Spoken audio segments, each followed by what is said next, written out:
कसा आहे ग श्री? बरा आहे मोठी आई. तुमच्या सगळ्यांची खूप आठवण काढतो तो. खूप दिवस झाले ना त्याला आता घरातून जाऊन. हो, तशा आम्ही सगळ्या खूप धीराच्या आहोत, पण कधी कधी खूप भीती वाटतेच ग. मोठी आई, अशा वेळी आपण एकमेकींना धरून राहायला हवं की नाही? म्हणजे बघा, आता जर श्री इथे असता आणि त्याने आपल्या सगळ्यांना असं एकत्र बघितलं असतं तर त्याला किती बरं वाटलं असतं की नाही? तसं आपलं जमतच ग. म्हणजे तुझं आणि आईंचं छान जमतंय ना, हे बघून श्रीला खूप बरं वाटलं असतं. थँक्यू मोठी आई. का? आपलं जमतं असं म्हणालात म्हणून. आता तू सगळ्यांना एवढा आधार देतेस, म्हटलं करावं थोडंसं कौतुक तुझं.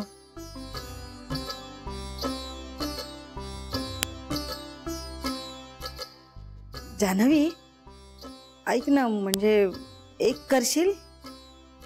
बोला ना. खरं तर हेच बोलायला आला होतात की नाही? हो. नाही, तू दूध कसं प्यायला हवं हे सांगायला आले होते. बरं, पण मग आता बोलता बोलता जो नवीन विषय सुचलाय तो पण बोला ना. मला आत्ताच असं सुचतंय की तुझं आणि आईंचं आता छान जमतंय, तर तूच हळूच आईंना सांग ना की तुम्ही पुढाकार घ्या आणि समेट घडवून आणा. ओके, सांगते. नक्की सांगशील? तू आईना सांग त्यांना श्रीला आजच घेऊन या. नको आज नको, उद्या घेऊन यायला सांग. म्हणजे काय, आज जरा साफसफाई करायला हवी ना, त्याला घरी आल्याला असं बरं वाटलं पाहिजे, नाही का? अगदी आज उद्यामध्ये थोडं कठीण आहे, पण तो खूप लवकर परत येईल.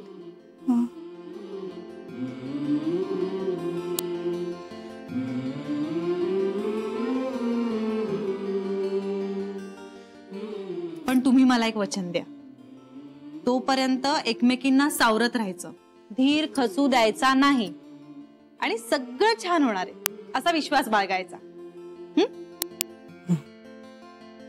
मग तूही मला एक वचन दे. दिलं. तू रोज दूध पिणार.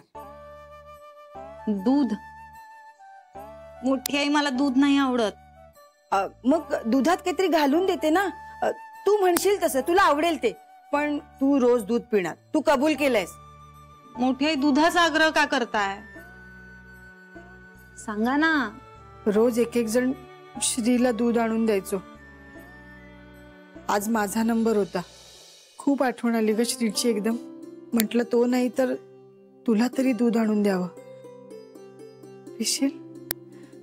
तेवढं श्रीसाठी काहीतरी केल्यासारखं वाटेल.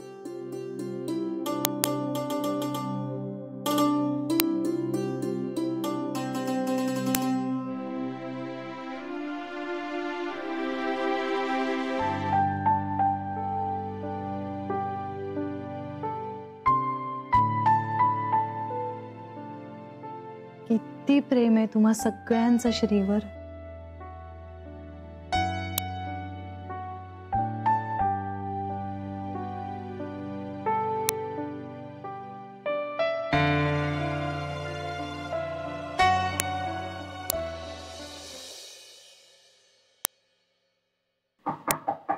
May I come in? Come in.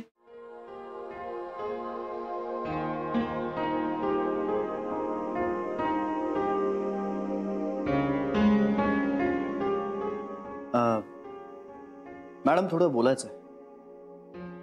बसा, शांतपणे बोलू. नाही, मी बसणार नाहीये, पण जे काही बोलायचं ते खूप कठीण असलं तरीही शांतपणे बोलण्याचा प्रयत्न नक्की करेन. बोला, मी ऐकते.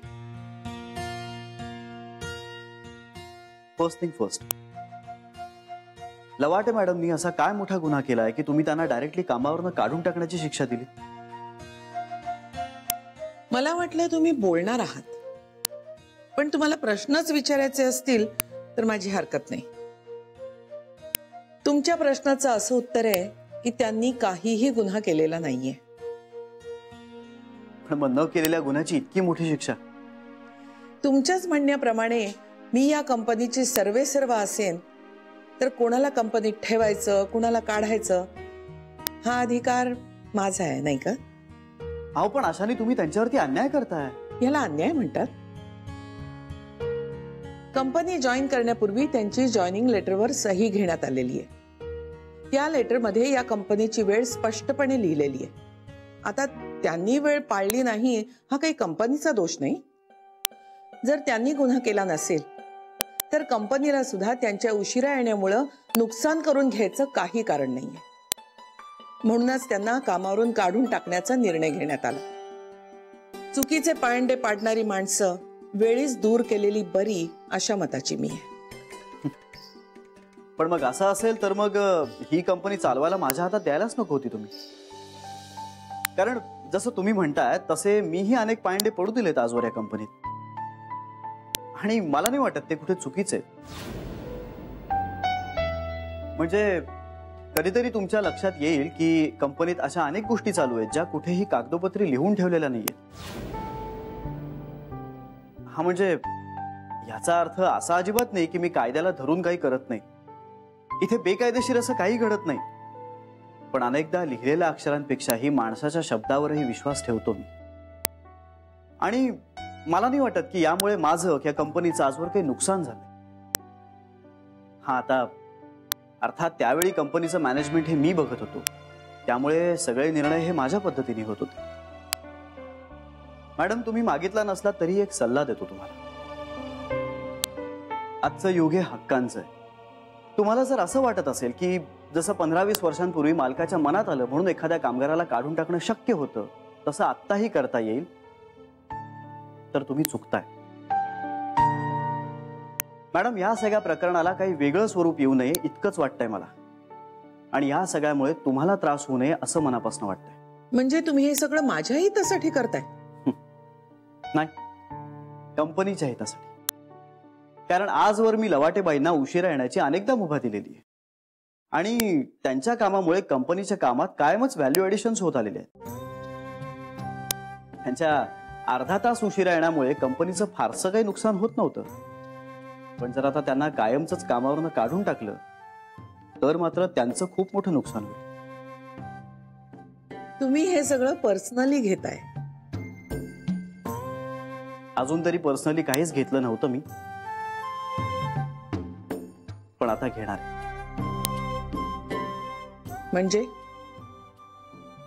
म्हणजे हे तुम्ही माझ्याकडे पाठवलेलं कॉन्ट्रॅक्ट. आता मुद्द्याचं बोललात. केलीच सही त्यावर? मॅडम, कुठलाही नोकरदार माणूस या कॉन्ट्रॅक्ट वरती सही करणारच नाही. इतके चुकीचे मुद्दे आहेत त्यात. मिस्टर गोखले, आज तुम्ही माझ्या चुका काढायचं ठरवलेलं दिसते. हरकत नाही, पण मला परत परत माझ्या या कंपनीतल्या स्थानाची आठवण करून द्यायची वेळ आणू नका. आहे ते असं आहे. या कॉन्ट्रॅक्टवर सही करा, नाहीतर मला इतर लीगल ऑप्शन्सचा विचार करायला लागेल. तरीच तेच म्हणालो मी की अजून कायदा, शिस्त, स्थान हे मुद्दे आले कसे नाहीत. ठीक आहे, मीही स्पष्टपणेच सांगतो तुम्हाला, मी या कॉन्ट्रॅक्ट वरती सही करायला तयार आहे.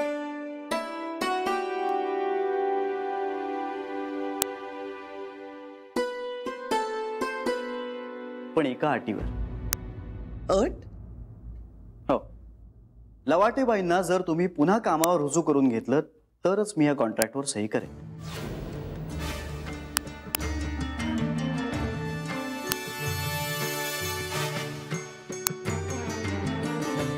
कसला विचार करताय? करू ना कॉन्ट्रॅक्टवर सही. थांबा.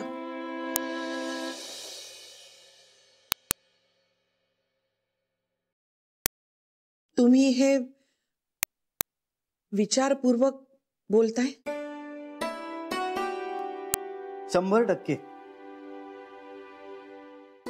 मॅडम, माझ्या एका सहीमुळे जर एखाद्याचं इतकं मोठं नुकसान टळणार असेल ना, तर मला आणखीन विचार करायची गरज नाहीये.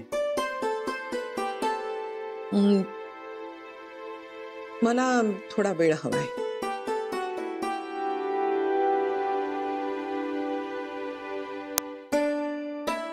ठीक आहे, तुम्ही विचार करा, वेळ घ्या आणि मग सांगा मला. कारण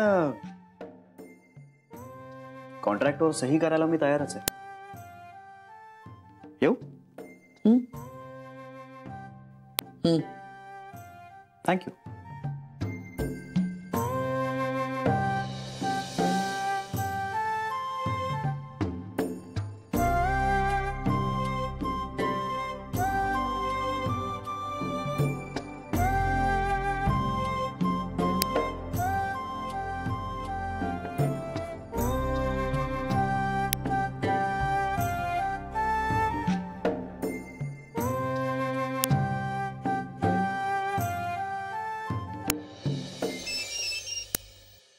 हा याची बोला. झालं श्रीशी बोलणं? जान्हवी, एक प्रॉब्लेम झालाय. श्री म्हणतोय त्या लवाटेबाईंना कामावर ठेवलं तरच तो कॉन्ट्रॅक्टवर सही करेल. काय? हो ग, बाकी सगळ्या शक्यतांचा विचार केला होता मी, पण श्री अशी काही अट घालेल माझ्या कल्पनेतच नव्हतं. हो ना, पण मग आता तुम्ही काय करायचं ठरवलंय? मला तर काही सुचतच नाहीये. या लवाटेबाईंना रोज अर्धा तास उशीर होतो त्यांच्या घरच्या अडचणीमुळे. यावर काय तोडगा आता काढायचा? माझं डोकंच चालत नाहीये. जरा विचार कर ना, त्यांच्या बाजूने विचार कर आणि मला सांग. तोडगा म्हणजे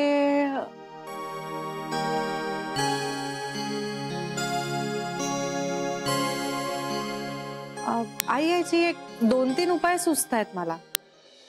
जर कंपनीकडून आपण त्यांना रिक्षाचे पैसे देऊ शकलो तर त्यांचा बसने येण्याचा वेळ वाचेल. किंवा मग कंपनीने जर मेडिकल ग्राउंडवर त्यांना लोन प्रोव्हाइड केलं तर त्यांच्या मुलाचं ऑपरेशन होऊ शकेल लवकर आणि त्या नवरा बायकोचे कष्ट वाचतील. किंवा त्यांच्या जर मिस्टरांना आपण आपल्याच कंपनीत काम दिलं तर ते दोघंही कदाचित वेळेवर पोहोचू शकतील. आणि समजा ह्याच्यातला कुठलाच जास्तीचा खर्च आपल्याला करायचा नसेल तर कंपनीमध्येच कमी पगारावर पण एखाद्या वेगळ्या डिपार्टमेंटमध्ये त्यांना काम द्या. म्हणजे त्यांच्या उशिरा येण्याचा कुणाला त्रास होणार नाही. चांगलं सुचवलंयस. मी याच्यावर विचार करते आणि लगेच श्रीला बोलवून घेते. तू लगेच सही करेल. नाही आयाजी, म्हणजे लगेच नका बोलू. अगं पण तोडगा निघाला की तो लगेच सही करेल ना. नाही आयाजी, तुम्ही थोडा वेळ घ्या. म्हणजे सगळं लगेच असं देऊन नका टाकू त्याच्या हातात. शेवटी त्याच्या मनासारखंच होणार आहे, पण त्याची किंमत म्हणून त्याला निदान आजची रात्र टेन्शन मध्ये घालवू दे. बरोबर बोललीस. मी घाईघाईमध्ये चूकच करणार होते बघ. ठीक आहे, वाट बघूया. Okay, bye bye bye.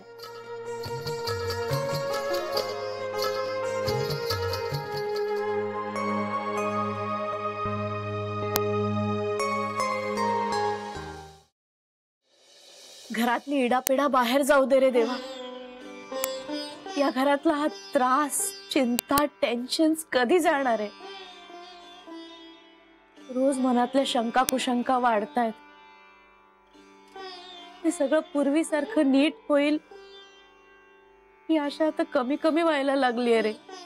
इतके दिवस जी भीती प्रत्येकीच्या मनात होती ती आता दिसायला लागली. श्री आणि श्री बरोबर या घरातली सुख शांती परत येऊ दे रे देवा, प्लीज. सरे, तुझं झालं की किचन मध्ये जा. आई, अगं नमस्कार तरी कर.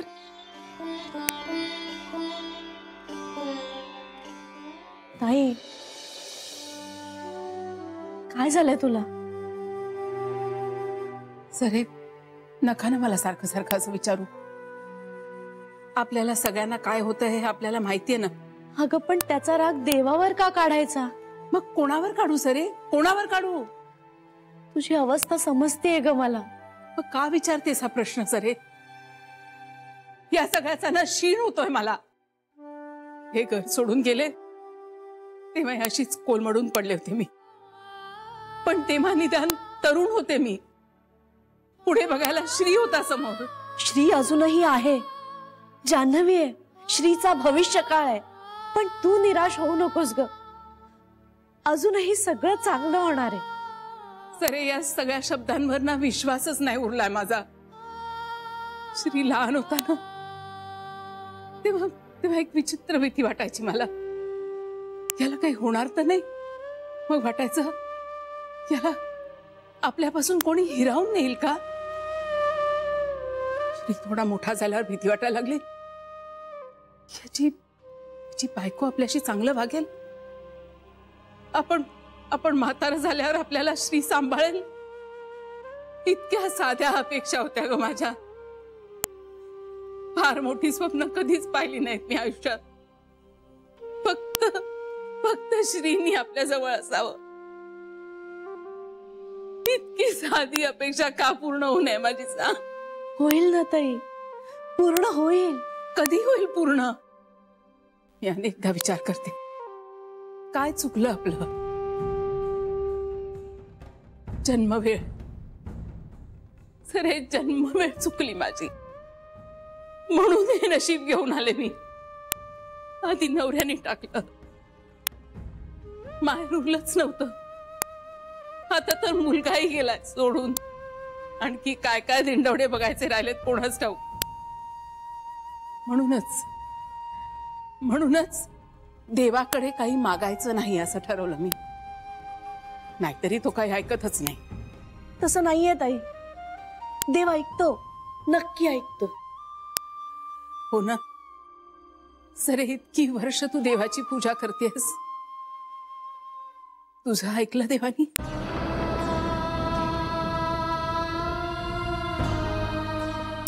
ताई, देवाच्या वेळापत्रकावर विश्वास ठेवायचा असतो.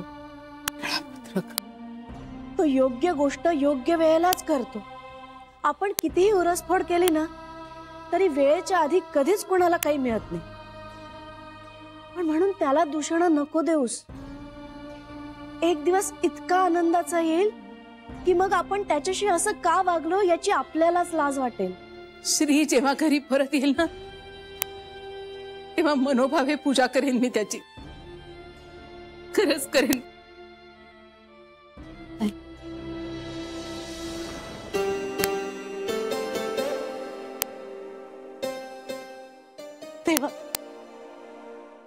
तेव्हा ताईची ही अवस्था बघवत नाहीये रे.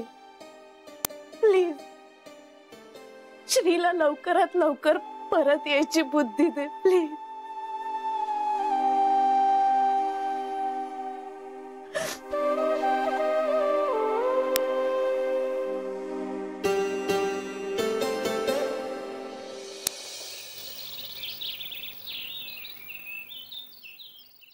चला चला चला उशीर झालाय.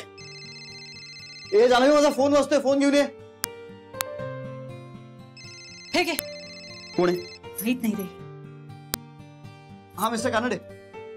हो मी आता जरासा बिझी आहे. मला हो मी नंतर बोलतो तुमच्याशी. ऑफिस काय करतेय. अरे बटन उलटी सुटली.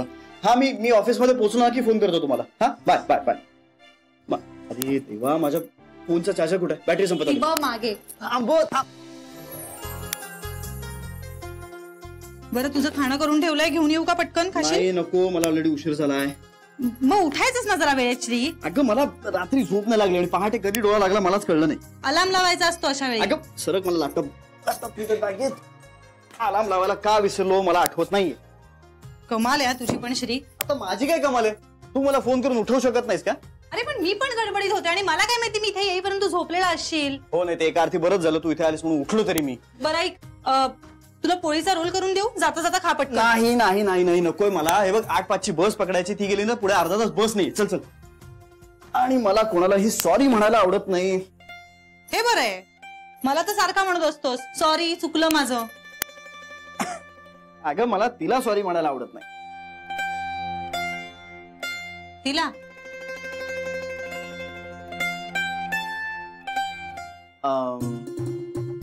अगं त्या मॅडम नाहीत का माझ्या ऑफिस मधल्या सारख्या लेट येतात त्या. त्यांना कामावर ठेवा म्हणून मी बॉसशी भांडतोय आणि मीच उशिरा गेलो तर कसं चालेल. आता काही प्रश्न विचारू नकोस. ऑलरेडी खूप उशीर झालाय मला. चल चल चल बाय बाय बाय. हो सांभाळून जा. हो ये बाय बाय बाय. चला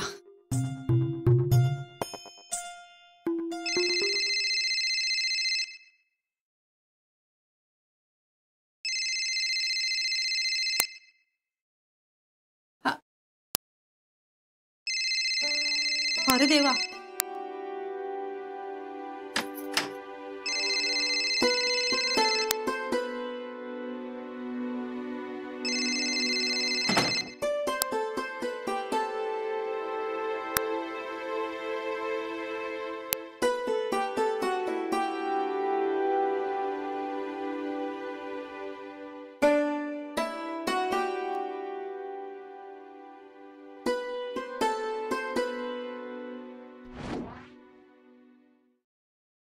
या या या.